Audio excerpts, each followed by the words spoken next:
السلام عليكم. المنتخب المغربي يفوز بصعوبة على منتخب النيجر هدفين لهدف في آخر دقائق المقابلة تقريبا 90 زايد 3. هدف منتخب النيجر سجلوا ولدنا أومارو. ممكن المغاربة ما يعرفوش اللاعب هذا، لكن السيد تلمو عاش في تونس، يعني عادي جدا تلقاه عنده هناشر لهنا في تونس، وعنده أراضي وعنده كروات وعنده عالم ما شاء الله لا قوة إلا بالله على أومارو. حاليا ينشط في الدوري العراقي. باش نحكي بكل تجرد كي نجيو نقارنوا المنتخب المغربي مثلا بالمنتخب التونسي والمنتخب الجزائري. المنتخب التونسي اللي لعب في ليبيريا الخمسة متاع العشية، يعني لعب قبل شقان الفطر، ولهنا بجاه ربي ثم نقطة غاية في الأهمية اللي قاعدة تتداول برشا فطارين يعني ما يعرفوش التوانسة. تتصور انت ملاعبي كما عيسى العيدوني باش يفر بدينه السيد في المانيا، وموضوع غزه وعاقبوه في جمعيته يونيون برلين في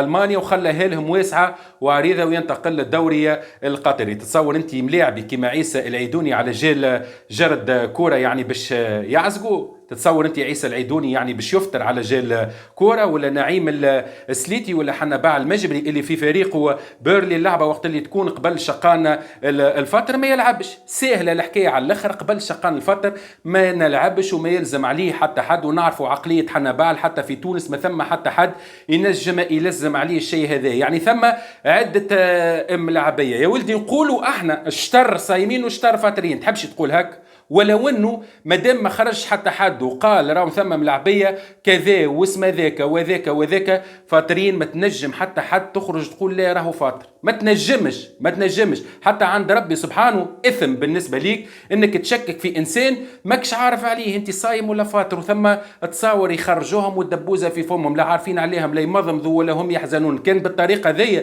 نجم نخرج لكم 100 مليون تصويره في منتخبات اخرى شادين الدبابز وكذاش معناه شاد دبوزه ووقفت التصويره ولا خرجوا له التصويره غادي معناها راهو عازقوا. لذا المنتخب التونسي يلعب قبل شقان الفطر في ليبيريا في 37 سخانه في رطوبه في ارتيفيسيال اللعبه، ومع هذا ينتصر هدف لصفر. المنتخب الجزائري صراحه اكثر.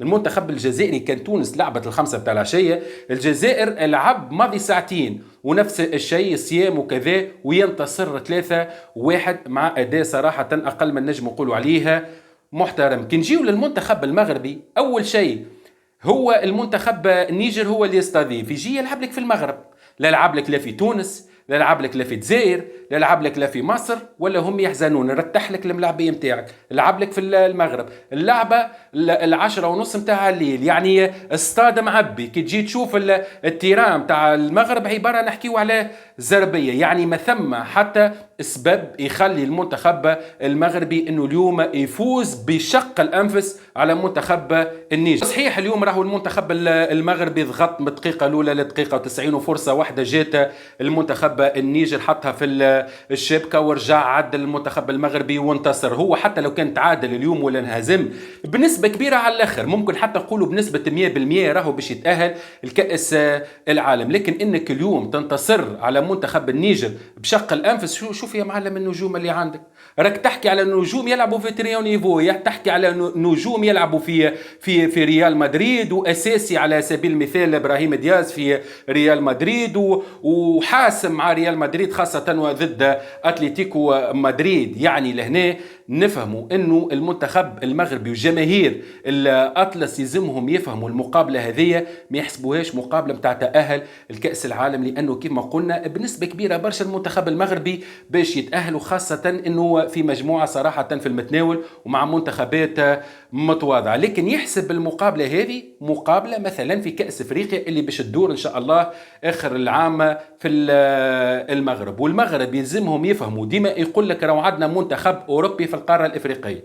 هذا الاشكال الكبير اللي يستنى في المنتخب المغربي، لانه اوروبا نوع وافريقيا راهو نوع اخر، واللعب نتاع افريقيا راهو نوع اخر. عادي جدا اليوم المغرب لو كان جاه مثلا هولندا ضد المغرب اليوم في المغرب، تجيش البرازيل تجيش المانيا، عادي جدا تلقاها قلبه بقلبه وعادي المنتخب المغربي ينتصر. لكن ضد المنتخبات الافريقيه صراحه يلقى صعوبه كبيره. لذا يلزمهم ياخذوا حذرهم من النقطه هذه. لو تنجم تقول لي اليوم النيجر مشات معاها ودفاع مستميت وكذا، ولو كان نعاودوا لها فيها ماتش ولا اثنين ولا حتى 10 اقل سكور ينجموا ياكلوها، ياكلوا 7، ينجموا ياكلوا صحيح 7، ينجموا ياكلوا 10، لكن عادي جدا يترشح المغرب للدور الثاني من كأس افريقيا، يطيح لك مثلا ضد الكونغو، يطيح لك مثلا ضد غينيا، ما نعرفش المنتخب اللي في المتناول يعمل معاك كيف ما عمل اليوم منتخب النيجر، وينجم عادي جدا يخرجك من الدور ربع نهائي. ومن بعد اقعد احسب وحدك وقول والله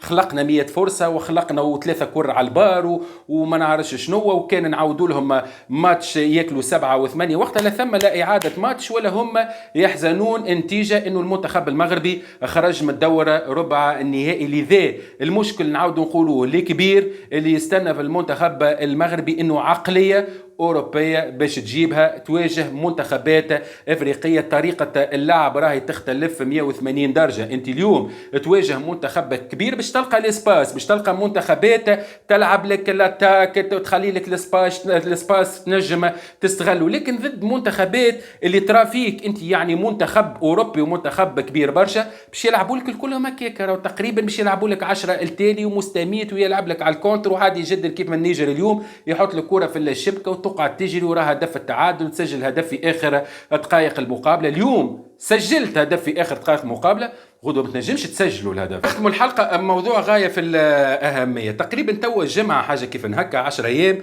موضوع قاعد يدور في صفحات كبيرة في المغرب، نحكيو على صفحات راهو مليونية، يعني نحكيو على صفحات تجاوزت المليون متابع، يقول لك يلزمنا نلغيو المقابلة الودية اللي إن شاء الله باش تدور في شهر جوان ضد المنتخب المغربي التونسي، على خاطر تونس ما صوتتش وما نعرفش شنو الموضوع هذا، ما نحبش ندخل فيه، ولو انه يخرج عضو من الكاف يقول بعظمة لسانه، خلينا نقوله يخرج ويقول لك تونس والجزائر صوتوا للمغرب والفيديو موجود، لذا يقول لك نلغيوا المقابلة ودية ونشوفوا مقابلة أخرى ضد منتخب أقوى. في بالكم انه المستفيد خلينا نقولوا من المقابله هذه المنتخب المغربي اكثر من المنتخب التونسي. صحيح المنتخب التونسي الفتره الحاليه بعيد على المنتخب المغربي، لكن المنتخب التونسي عنده خاصيه ما تلقاها عند حتى منتخب المغرب. هي والجزائر صوتوا لصالح المغرب،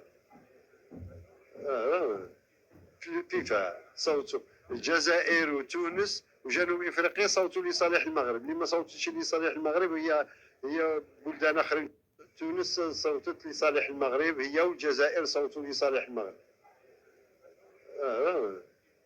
فيفا صوتوا، الجزائر وتونس وجنوب افريقيا صوتوا لصالح المغرب. اللي ما صوتش لصالح المغرب هي منتخب افريقي يواجه المنتخب التونسي ما نجم كان يستفاد من المقابله هذه، لانه احنا معروفين تونس وقت اللي تلعب ضد منتخب خلينا نقولوا عبار ومنتخب صحيح ومقابله وديه نغلطوا برشا في المقابلات هذوما، عادي جدا عادي جدا تونس تواجه المغرب وهم باش يواجهوا عادي جدا المنتخب التونسي يفوز على المنتخب المغربي. وهذا الاشكال نتاعنا انه نفوزوا على منتخبات صحيحه ومنتخبات كبيره كيف المنتخب المغربي ونبنيوا على الانتصار هذاك ونتفكروا الكيرين ووصلنا للنهائي، واجهنا المنتخب الياباني وفوزنا عليه 3-0 على أرضهم وأمام جماهيرهم، لكن في الصحيح ما نلقاوش رواحنا. يعني مقابلة المغرب راهي تنجم تغلطنا، مقابلة المغرب ننجم وننتصروا فيها لكن نغلطوا في رواحنا وترجع لنا بالسلب. بينما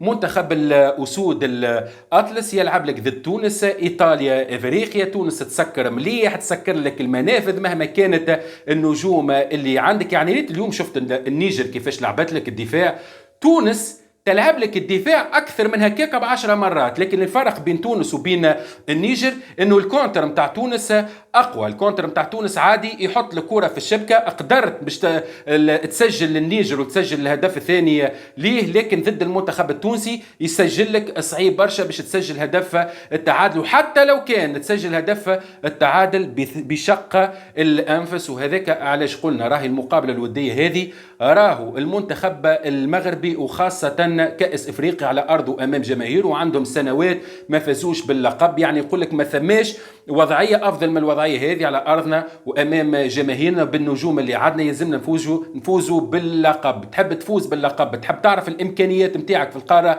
الافريقيه، واجه المنتخب التونسي. ونعاود نقولوها مره اخرى، المستفيد من المقابله الوديه هذه المغرب راهو اكثر من تونس. حلقتنا اليوم وفات في ختام الحلقه. البياري متبقى كمش يقول لكم حظ موفق للجميع المنتخبات العربيه، وان شاء الله كلهم نشوفوهم متاهلين الكاس العالم. حظ موفق للمنتخب التونسي، حظ موفق للاعبين الدوليين في الدوريات الاوروبيه، في الدوري التونسي. تحيا تونس، تعيش تونس، كلنا تونس، والسلام.